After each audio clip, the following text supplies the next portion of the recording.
Книги без литр на коммуникат.орг. Добрый день, меня зовут Наталья Слиш, и сегодняшняя наша уводная лекция она будет присвечена истории астрологии. Яна будзе складацца з таких асноўных накірункаў, як предмет астралогія, наступная гэта гістарыяграфія, крыніцы і таксама уводная частка па гісторыі астралогіі Вялікага княства Літоўскага. Чаму менавіта гісторыя астралогіі і не проста гісторыя астралогіі, а гісторыя астралогіі Вялікага княства Літоўскага? Сама я прафесійнай астрологіяй ўжо некалькі апошніх год займаюся кансультацыяй па астралогіі. Якраз такі астралогія той накірунак ведаў, якім немагчыма займацца, калі не ведаеш, чым ты займаешься. Гэта як гісторыя медыцыны, калі ты не маеш ніякага паняцця і разумення, што гэта такое, вывучаць гэты прадмет даволі складана. І так, калі мы кажам, што такое астралогія. На сённяшні дзень мы часта можам сустрэць, што астралогія гэта псевданавука, гэта акультная навука. Аднак з пункту разумення старажытнасці гэта была такая же натуральная навука, як все астатняе. Гэта была навука, якая займалася ўзаемасувязю з уплыву зорак на падзеі на зямле. Пры гэтым варта адзначыць, што астралогія непасрэдным чынам у тыя часы была звязана з такімі накірункамі, як медыцына, метэарологія, таксама астраномія, фізіка, філасофія. І калі мы чытаем біяграфію многіх астролагаў тагачасных, то вельмі часта мы сустракаем, што яны былі не толькі астролагамі, але і матэматыкамі, і медыкамі, фізікамі, філосафамі. То есть гэта, як правіла, людзі былі самыя высокаінтэлектуальныя і працавалі у розных навуковых сферах. І ў тым ліку ў астралогіі. Астралогія ва ўсе часы лічылася навука элітная і прызначалася якраз для вышэйшых сфераў. І, канешне, яна патрабавала сапраўды вельмі высокіх інтэлектуальных здольнасцей, лагічнасці мышлення для таго, каб ёй займацца. І так, сам прадмет астралогія, чым займаліся на той час. Сказаць, што это проста астралогія без адгалінаванняў, гэта вельмі мала што сказаць. На тыя часы ўжо была спецыфіка і падзел у астралагічных ведах. У першую чаргу астралогія цікавая была для людзей, гэта мунданная астралогія, астралогія, якая займаецца падзеямі для краін або групы насельніцтва. Гэта заўсёды было вельмі актуальна, таму што прагнозы на наступны год, або якім чынам та ці іншая падзея адбудзецца і адаб'ецца на ўсёй тэрыторыі пэўнага насельніцтва, бо гэта была вельмі і вельмі актуальная рэч. І якраз астролагі, якія працавалі пры дварах, яны займаліся гэтым накірункам, таму што палітычныя стратэгіі, вайсковыя стратэгіі, эканамічныя, яны менавіта будаваліся непасрэдным чынам пад уплывам астралогіі. Наступная рэч, з якой была звязана астралогія, гэта медыцына. Большасць медыкаў, якія працавалі ў старажытныя часы, яны працавалі менавіта з астралогіяй, таму што многія рэчы, як калі даваць лекі, калі рабіць тыя ці іншыя хірургічныя ўмешальніцтвы, гэта пазначалася становішчам планеты і зорак на небе. Непасрэдным чынам на гэта ўплываў месяц, і фаза месяца, таксама цыкл, яго праход па знаку задыяка непасрэдным чынам уплываў на медычную практыку. Таму любы паспяховы медык быў абавязаны ведаць асновы астралогіі, нават калі ён быў не практыкуючы астролог, але астралогію абавязаны быў ведаць для сваёй практыкі. Наступны накірунак, вядомы ўжо са старажытнасці, гэта электыўная астралогія, калі трэба быў выбар для той ці іншай падзеі і кансультаваліся з астролагам, калі лепшым чынам пачаць там, напрыклад, інаўгурацыю або, напрыклад, вайсковыя дзеянні. У гэтым плане заўсёды раіліся з астролагам. І вельмі істотны накірунак, які быў важны ў тыя часы, гэта гарарная астралогія, калі заўсёды чалавека турбавалі тыя ці іншыя пытанні. І для астролага можна было прыйсці з гэтымі пытаннямі, і харарная астралогія давала адказы на гэтыя пытанні. Ну і зразумела, натальная астралогія, або то, што мы зараз ведаем, персанальныя гараскопы, гэты накірунак таксама развіваўся, аднак ён быў даступен далёка не ўсім. Як правіла, гараскопы складаліся для людзей высокапастаўленых, гэта вялікія князі, каралі і гэтак далей. Звычайныя людзі не заўсёды мелі для сябе фінансавую магчымасць скласці персанальны гараскоп. Такім чынам, калі мы кажам пра гісторыю астралогіі, то мы будзем казаць не толькі пра развіццё навуковых ведаў, а і пра развіццё розных накірункаў. І такім чынам, падсумоўваючы гэта пытанне, астралогія – гэта навука, якая займаецца рознымі накірункамі, як натальны гараскоп, як гараскоп краіны ці групы насельніцтва, як прадказальныя, складанне прагнастычных і прадказальных рэчаў, і для гэтага выкарыстоўваюцца розныя методыкі. І калі мы пераходзім да наступнага пытання, да гістарыяграфіі, то варта адзначыць на сённяшні дзень, што гістарыяграфія па гэтаму накірунку вельмі вялікая. Калі мы берем сусветную астралогію, таму што у Злучаных Штатах і ў Еўропе абараняюцца дысертацыі па гісторыі астралогіі і вывучаюцца і астралагічныя трактаты, якія былі створаны ў старажытнай Грэцыі, старажытным Рыме, Месапатаміі, у арабскіх краінах. І все гэта вывучаецца і вельмі актыўна, і ўжо з 90-х гадоў. Вельмі такой асобны і важны накірунак – гэта менавіта вывучэнне астралагічных трактатаў. І шмат астралагічных трактатаў было, асабліва арабскіх аўтараў, было перакладзена на англійскую мову, як Абу Машар, Месалах і іншыя. І гэты накірунак гісторыі астралогіі вывучаецца па розных накірунках, як крыніцы, якія былі тагачасныя. Таксама вывучаецца у галіне як філасофская, такая канцэптуальная рэч, як у сістэме поглядаў, таму што астралогія непасрэдна была звязана з філасофіяй і сістэмай поглядаў. Вывучаецца дзейнасць менавіта саміх астролагаў, як яны працавалі, іх творчасць і гэтак далей. Калі мы берем па гістарыяграфіі Вялікага княства Літоўскага, то, на жаль, на сённяшні дзень фундаментальнай працы па вывучэнню менавіта астралогіі ў Вялікім княстве Літоўскім не паўстала. Ёсць асобныя артыкулы, звярталі ўвагу ў першую чаргу на астраномію і так казалі, што астраномія была звязана з астралогіяй. У гістарыяграфіі нашай ёсць шэраг артыкулаў, аднак мы не можам сказаць, што суцэльна і цалкам гэты накірунак на сённяшні дзень распрацаваны. Чаму яго трэба распрацоўваць? Таму што астралогія – гэта агромная галіна ведаў, і без яе мы не можам бачыць светапогляд грамадства, які развіваўся ў тыя часы. І не толькі светапогляд, але і практыка жыцця, таму што гэта была і медыцына, гэта была і навука, і шмат іншых рэчаў, з якімі была звязана астралогія. Адносна таго, якія мы можам выкарыстаць крыніцы для вывучэння астралогіі. На сённяшні дзень для вывучэння астраноміі і астралогіі Вялікага княства Літоўскага крыніц насамрэч захавалася не так мала.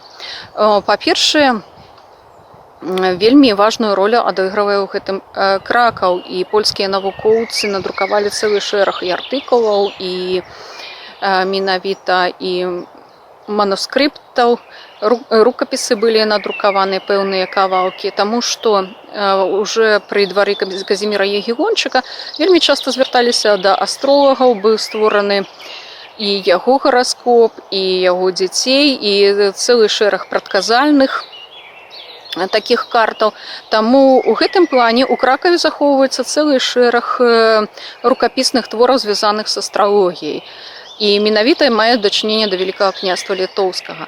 Асобны накірунак, які варта адзначыць, гэта крыніцы, якія карысталіся астролагі. А гэта агромны пласт арабскіх твораў, якія былі і перакладзеныя на лацінскую мову і былі вядомы і ў Вялікім княстве літоўскім. І таксама гэта былі не толькі і рукапісныя творы, якія захоўваліся ў Кракаве, бо там у акадэмія кракаўская, дзе былі дзве кафедры, звязаныя з астралогіяй. Таму ў гэтым плане вывучаць ёсць што. Чаму непасрэдна патрэбна вывучаць творы аўтараў і глядзець на падставе чаго яны рабілі тыя ці іншыя прадказанні. Таму што без іх мы не можам паказаць іх логіку, не можам паказаць, што паўплывала, якім чынам. І, канешне, гэта вельмі такой важны аб'ём ведаў, які трэба абавязкова ўключаць, калі мы аналізуем гісторыю астралогіі Вялікага княства літоўскага.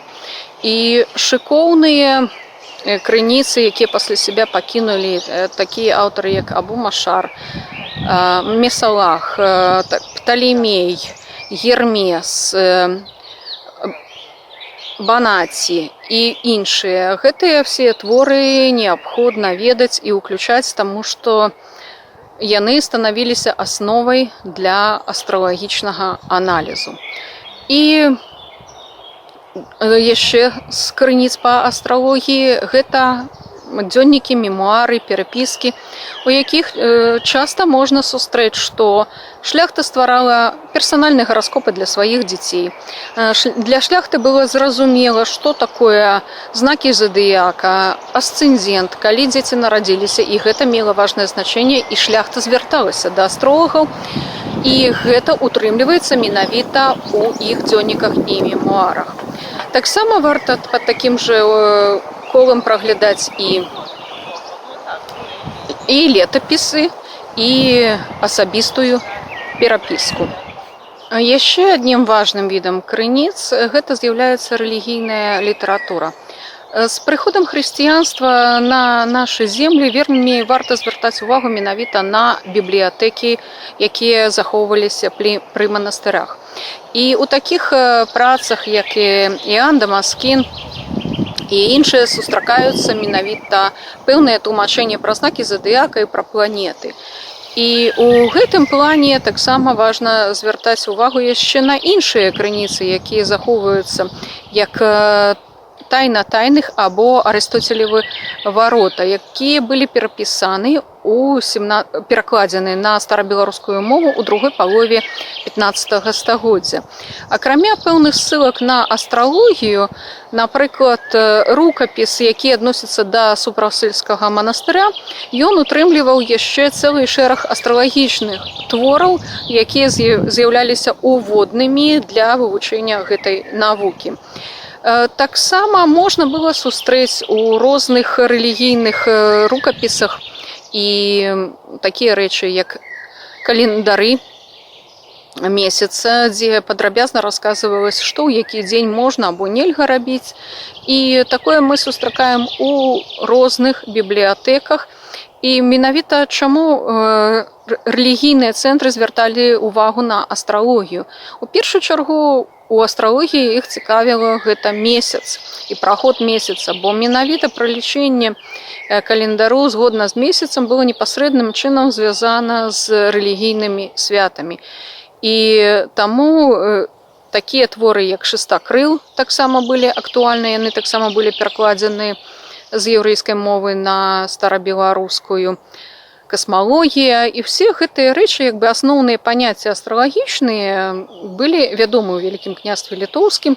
І ў асноўным, калі мы, падсумоўваючы гэту інфармацыю, адкуль і як пераходзілі астралагічныя веды, гэта было звязана з такімі рэчамі, з такімі шляхамі. У першую чаргу гэта была рэлігійная літаратура, праз хрысціянства прыходзілі астралагічныя веды.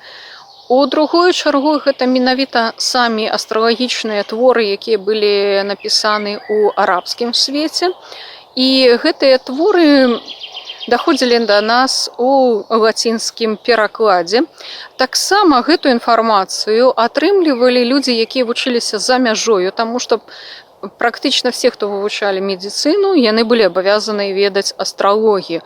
Таму астралагічныя веды прыходзілі да нас з розных накірункаў, як праз еўрапейскі накірунак, так і праз рэлігійны, гэта была і Грэцыя, гэта і былі накірункі звязаныя з арабскім светам. Таму ВКЛ не заставалася па-за тэндэнцыямі агульна звязанымі з астралогіяй. І гэта такой вельмі істотны момант. Аднак сказаць, што, напрыклад, у ВКЛ у часы сярэднявечча былі створаны свае астралагічныя творы і былі выбітныя астролагі, хутчэй за ўсё мы гэта сказаць не можам. У большасці мы з'яўляліся спажыўцамі гэтай літаратуры, перакладалі, вучыліся і працавалі ў гэтай галіне. І так, падсумоўваючы наступны накірунак, які мы можам перайсці менавіта да гісторыі астралогіі ў Вялікім княстве Літоўскім, то падсумоўваючы мы можам сказаць, што сама астралогія – гэта навука, якая звязана гістарычна з Вавілонам. Пасля гэта навука ідзе ў старажытную Грэцыю, адтуль яна трапляе ў арабскі свет. Арабскі свет яе удасканалівае, стварае многа трактатаў, і далей праз пераклад на лацінскую мову астралогія вяртаецца зноў у еўрапейскія краіны, і ў тым ліку на тэрыторыі Вялікага княства Літоўскага. Таму, калі мы можам казаць пра распаўсюджанне астралогіі ў Вялікім княстве Літоўскім, то у нас гэтаму спрыялі рэлігійныя цэнтры, гэта манастыры, першую чаргу там гэта такія цэнтры як Кіеў, Супрас, Вільна і іншыя. Наступнае гэта навучальныя установы, дзе можна было выхадцам з ВКЛ атрымаць веды. Найбліжэйшае гэта быў Кракаў, дзе можна было атрымаць астралагічныя веды. Таксама было навучанне ў Італіі, дзе таксама быў практычна ў кожным універсітэце былі прафесара па астралогіі. А ў Вялікім княстве, калі быў заснаваны Віленскі універсітэт, таксама астралогія была ў рэчышчы выкладання і таксама была ўключана ў галіну ведаў, якую вывучаліся. І ў гэтым плане яна таксама набывае сваё развіццё на нашых землях. У асноўным у нас астролагі працавалі пры дварах, это былі великакнястве двары, пры шляхецкіх дварах, у асяроддзі духавенства, у Віленскім універсітэце, і гэта былі медыкі. Вот гэта катэгорыя насельніцтва, якая ў асноўным была звязана з астралогіяй. Ну і сканчваючы сваю лекцыю, менавіта звязана з гісторыяй астралогіі, я яшчэ згадаю выбітнейшую асобу, як Францыск Арына, які таксама ведаў і займаўся астралогіяй для заняткаў медычнай дзейнасцю, і ён непасрэдна быў знаёмы з гэтай галіной ведаў. І таксама гэта можна было пабачыць у яго выданнях, то што астралогія для яго была навука вельмі знаёмая. Такім чынам, падсумоўваючы вышэй згаданы матэрыял, астралогія – гэта навука, якая займаецца вельмі вялікім спектрам, мае вельмі вялікае кола крыніц, ад рукапісаў да прыватных крыніц. І астралогія – навука, якая вывучаецца на сённяшні дзень у розных гістарычных школах.